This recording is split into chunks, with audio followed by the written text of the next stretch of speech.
False leaders only power abuse. They're the ones who misuse the power which rightfully belongs to you.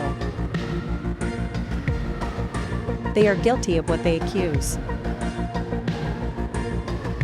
They constantly divide wholes into twos. To become opposing forces unglued. With everything so misconstrued. You have to seek out the clues.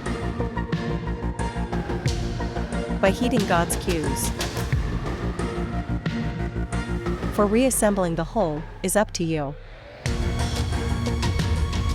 In this, life's Rubik's Cube,